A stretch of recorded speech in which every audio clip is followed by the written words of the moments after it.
Let's face it, you work hard, you sacrifice, you try to do everything right, and yet that little whisper still pops up. It's not enough. You hit one goal and the finish line just moves further away. Does that sound familiar to you? It's exhausting, isn't it? But what if enough isn't about a number in your bank account? What if it's about learning to live in the peace of knowing God's provision today? Well, stick with me. We're going to talk about how to stop chasing more and start living with contentment. That's what I'm going to cover on today's show. Hey friend, welcome back to your daily Financially Confident Christian. I'm Ralph and I'm here to help you break free from money stress and walk in the joy of God's provision. And we're in our series, Breaking Financial Chains. And yesterday, we talked about breaking the cycle of impulse buying. If you missed it, I'm going to encourage you to check it out. You can find all of our episodes at financiallyconfidentchristian.com. Well, today, we're going to dig deeper into the heart of one of the biggest struggles out there. I honestly think this is the biggest money struggle for most people. And that's that constant feeling of not enough. Listen, I can remember a time in my life when we finally hit a savings goal we've been working towards for months. And I thought, this is it. I'm going to feel secure now. But the weirdest thing happened. The very next week, I had just met that goal. I started thinking about the next target, that next goal. What we still didn't have. What we still needed to get. And I'll be honest with you, that moment hit me hard because I realized no matter how much we gained, if my heart was always chasing more, I was never going to feel truly secure. And as you're listening right now, maybe you've been there too. That pay raise come in and somehow your spending goes up. You got that new car in the driveway and you've already eyeing up the next upgrade. And friend, I need to say something bold. The world wants you to feel like you're behind. I want to say that again because it's so impactful. The world wants you to feel like you're behind. That's how marketing works. They want to convince you that what you have isn't enough because they want to keep you spending. They want to keep you scrolling. And yes, they want to keep you thriving and chasing for something more. But God tells a completely different story. It's one where enough isn't tied to possessions. It's not tied to possessions at all. It's anchored in His presence. So let's get right into the Word of God. Let's start with the book of Hebrews, chapter 13, verse 5. It says this beautiful piece of scripture. Keep your lives free from the love of money and be content with what you have. Because God has said, never will I leave you, never will I forsake you. Wow, that's impactful, isn't it? And notice this, contentment isn't about settling for less. It's not that at all. It's about trusting that God's with you in what you have right now. What you have right now. Let's look at Philippians chapter 4, verses 11 to 13. Paul says he learned to be content in any circumstance. I've used this on the show many times. He went on to say, whether with plenty or in need. Because why? Because his strength came from Christ. See, that's the secret.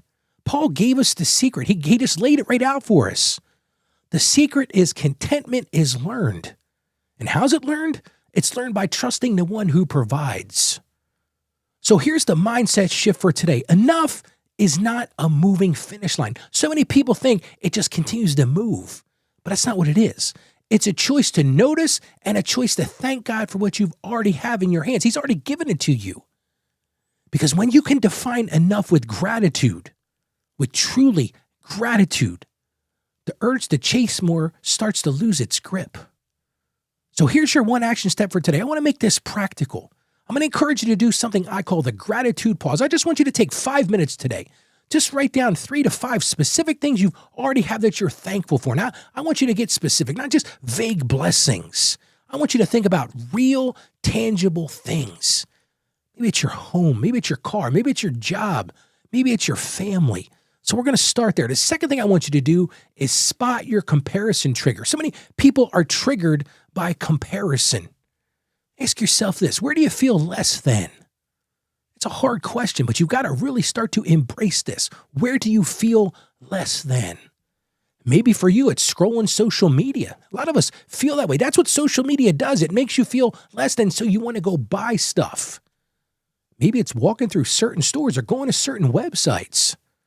So that's the second thing. Figure out those triggers. And then I'm going to encourage you to put a comparison filter up. The way you do that is limit your exposure or shift your focus for the next week. This is the time to really think about, hey, you know what? Maybe I got to unfollow some accounts. They just trigger me, Ralph. I just can't do that anymore. Maybe for you, you just need to shorten your scroll time altogether. You're spending too much time scrolling. Or maybe for you, you skip that aisle that tempts you.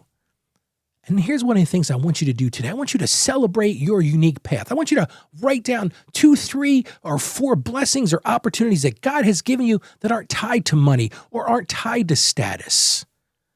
Because what you're really doing is retraining your heart. When you shift your focus from what's missing, it's so easy to dwell on that. But if we shift our focus from what's missing to what's already here, when you can do that, you stop chasing shadows. If you think about it for a minute, so many of us are chasing shadows. But when you stop doing that, you start resting in God's real provision, because guess what? He's already given it to you. How about we pray together? Father God, thank you for the countless blessings we overlook every single day, Lord. And we just ask that you will forgive us for letting comparison steal our joy. Teach us to be content in every season, just like Paul, and to trust you as our true source of security. And we ask this in confidence in the holy name of Jesus. Amen. Listen, friend, contentment is about giving up your dreams. It's about finding joy in the season you're in right now. It's all about embracing the season you're in right now. So take that 5 minutes today. Name what you already have that's enough.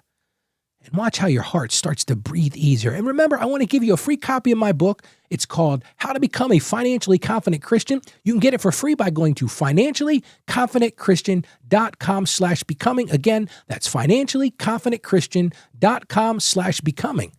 Now, tomorrow on the show, we're stepping into a big one. And I'm going to tell you, this is a big one. When debt feels overwhelming and hopeless, so many of us find ourselves there. When you feel overwhelmed, when you feel hopeless.